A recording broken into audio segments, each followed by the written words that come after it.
Sebelum mulai, disclaimer dulu. Kalau ini bukan video review dengan membaca spek ya, melainkan review dengan user experience. Kalau mau lihat spek lengkapnya bisa baca di kolom deskripsi aja ya. Selama ini gue selalu pakai mouse dengan harga 100-200 ribuan aja. Karena menurut gue itu pun udah cukup banget buat kebutuhan sehari-hari. Dan sampai saat itu pun gue belum kepikiran untuk beli mouse dengan harga di atas 500 ribu, bahkan di atas 1 juta. Dan kekurangan yang ada di mouse dengan harga 200 ribuan itu masih bisa ditoleransi. Jadi gue belum butuh banget untuk beli mouse di harga 500 ribuan bahkan sampai 1 jutaan. Terus secara nggak sengaja gue lihat nih mouse dari Logitech yaitu MX Master 3S yang muncul mulu di beranda YouTube gue. Terus gue bertanya-tanya, buat apa ya beli mouse sampai jutaan? Emang sebagus itu ya? Dan kebetulan saat itu juga gue sedang mencari mouse yang bisa dipakai lama banget. Karena gue berencana gak mau ganti lagi dalam waktu dekat. Dan ya gue juga nyari USB-C dan tentunya ada wireless juga ya. Ada beberapa kandidat yang tadinya mau gue beli. Tapi gue merasa kalau beli barang mahal gue harus mendapatkan fitur yang paling lengkap dan kenyamanan memakai barangnya. Jadi kandidat-kandidat tadi udah gue hapus semua. Nah ya udah, karena Logitech MX Master 3S ini muncul terus di YouTube gua, akhirnya gua lihat review-reviewnya dan memutuskan untuk beli, walaupun sebenarnya masih agak nggak rela ya sama harganya. Setelah gua pakai mouse ini lebih dari 2 bulan dan menuju 3 bulanan ya, mungkin 3 bulan kali ya. Akhirnya gue paham nih kenapa mouse ini tuh harganya mahal banget. Setidaknya ada 4 alasan utama sih yang bisa gua kasih. Alasan pertama, mouse ini tuh enak banget dipakai lama-lama dan build quality-nya juga bagus. Alasan kedua, ekosistem Logitech yang bagus. Alasan ketiga, fitur yang lengkap dan berguna semuanya. Alasan terakhir yang keempat yaitu baterai super awet dan juga udah USB Type-C. Nah, dari alasan-alasan tadi kita akan breakdown satu-satu.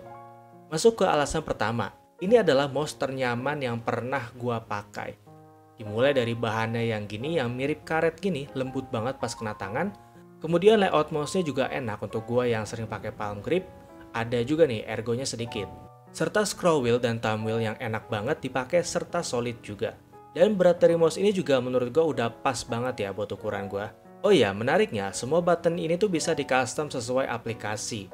Untuk kliknya juga udah silent, nice banget walaupun gak se-silent mouse 30 ribuan yang gua punya.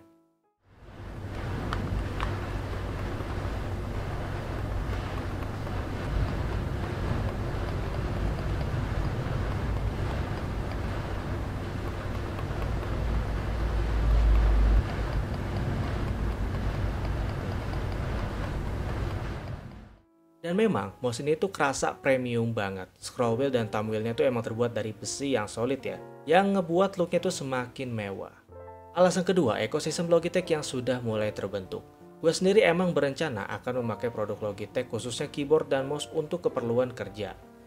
Mouse ini enak banget karena bisa connect device sekaligus dan ganti antar device pun mudah banget, tinggal klik aja nih tombol yang ini.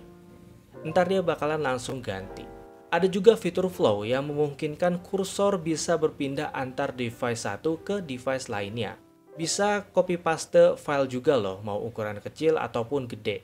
Ini menjadi game changer banget ya, karena kita bisa mengoperasikan dua laptop yang berbeda OS. Misalnya satu Windows dan satu macOS.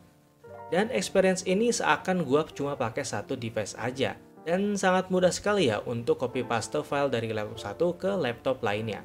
Cukup menggunakan satu WiFi yang sama. Konsep ini sih gue lihat mirip-mirip kayak aplikasi Share It ya kalau gue lihat. Ada juga dongle Logitech yang dikasih nama Logibolt, yang mana ini dongle bukan sembarang dongle. Kalau kalian punya keyboard Logitech dan mouse Logitech yang ada dongle Logiboltnya, kalian nggak perlu pakai dua-duanya, cukup satu dongle aja. Tapi karena gue belum punya keyboardnya, jadinya ya gue belum merasakan fitur ini juga. Alasan ketiga, fiturnya tuh super duper lengkap. Serius, ini lengkap banget fiturnya. Gue sampai mikir sih, kok bisa ya mereka tuh kepikiran buat bikin fitur ini. Dan dari semua fitur yang disediakan, hampir semuanya tuh kepake dan sangat berguna. Tapi ada beberapa fitur yang sering banget gue pakai, yaitu setting button untuk setiap aplikasi secara spesifik. Yang kedua ada flow seperti yang tadi gue sebutin, kemudian ada free spin, ada ratchet, scroll direction, button di bagian ergo, dan masih banyak fitur keren lainnya yang gak semua kepake tapi sangat berguna. Alasan terakhir, baterainya super duper awet dan juga udah pakai USB-C ya. Jadi dari awal gue beli, gue baru ngecas sekitar 1 kali aja saat video ini dibuat. Ya sekitar 2-3 bulan lah untuk sekali cas. Mereka sih ngeklaim bisa tahan sampai 70 hari baterainya. Tapi gue sih nggak ngitungin ya, jadi gue nggak tahu tepatnya berapa hari. Tapi yang pasti ini udah lebih dari 2 bulan dan udah masuk ke 3 bulan sih seharusnya. USB-C-nya juga udah hadir ya, yang mana sebelumnya itu masih pakai micro USB. Dan ini nice banget lah. Nah, itulah beberapa alasan utama yang gua suka dari si Logitech MX Master 3S ini. Dan sebagai barang elektronik, mouse ini pun pasti ada kekurangan walaupun harganya mahal. Dan berikut ini tuh gua jabarin ya beberapa kekurangan yang gua rasain selama gua pakai mouse ini. Yang pertama, untuk ganti DPI wajib banget dari aplikasi, gak bisa via shortcut. Dan ini cukup merepotkan ya. Oh ya, kita juga nggak dikasih tahu nih, kita tuh sedang milih di DPI berapa. Soalnya di sini tuh pakainya persen gitu. Yang kedua, baterai ini awet, tapi kalau kita lupa matiin mouse ketika laptop udah mati, itu baterai bakalan kerasa lebih boros. Soalnya beberapa kali gue lupa matiin mouse-nya sekitar seharian, baterai itu langsung berkurang 5%. Padahal kalau dipakai biasa dan tidak lupa matiin tuh, baterai 5% itu bisa dipakai sampai 4 harian, atau mungkin semingguan mungkin.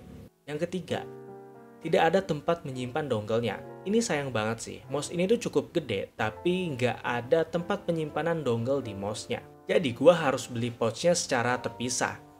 Dan ya, barang kecil kayak dongle ini tuh rawan banget hilang. Dan kalau hilang, harga dongle ini pun lumayan mahal banget. Yang keempat, mouse fit yang cepet banget baret. Ya, ini gua alamin sendiri sih ketika beberapa hari beli. Mouse fit-nya ini udah baret begini aja. Padahal gue cuma pakai sekali aja tanpa mousepad. Tapi mungkin apes aja kali ya pas gak pakai mousepad. Permukaannya tuh mungkin ada butiran pasir gitu dan kena di mousepadnya. Jadi ya baret jadinya. Tapi tenang, kalian bisa beli lagi mousepad ini di Tokopedia atau di Shopee atau di e-commerce lainnya. Yang terakhir ada fitur flow. Meskipun ini bagus banget dan menjadi game changer, tapi masih ada delay yang kerasa banget untuk flow dari device satu ke device lainnya. Jadi nggak smooth serta agak susah juga ya untuk langsung flow ke device baru. Tapi secara fungsi, ini udah oke banget, cuma perlu di-improve aja biar GG. Ya, kesimpulannya adalah, Logitech MX Master 3S ini punya banyak banget fitur yang sangat memudahkan pekerjaan kalian. Yang paling menarik menurut gue sih ada di free spin, custom button, dan flow. Build quality-nya juga oke banget dan gue menyarankan kalau kalian beli barang ini ambil yang warna abu-abu aja. Soalnya kalau putih, ntar suka ada warna kuning-kuning entah dari mana. Dan ada kemungkinan juga daki bisa nempel. Soalnya tadinya gue mau beli yang warna putih. Dan semenjak dikasih tahu sama Bang Dian main lagi, kalau warna putihnya ini agak kuning ya setelah dipakai beberapa waktu. Dan gue jadi berpikir ulang dan memutuskan mengambil warna yang abu-abu ini. Tapi kalau kalian suka yang warna putih dan bisa menerima resikonya ya wes, gak apa-apa. Gue juga gak bakal maksain. Dengan harga sekitar 1,4 juta, menurut gue emang sebanding sih dengan apa yang dikasih, walaupun menyisakan kekurangan yang tadi gue sebutin. Tinggal kitanya aja bisa memaksimalkan fiturnya atau tidak. Itu aja pembahasan dari Logitech MX Master 3S setelah pemakaian 3 bulanan. Gue puas banget sama mouse ini. Mungkin di next version ya bisa diperbaiki kali ya kekurangan-kekurangan yang ada yang tadi gue sebutin. Oke, gue Ilham pamit dan bye.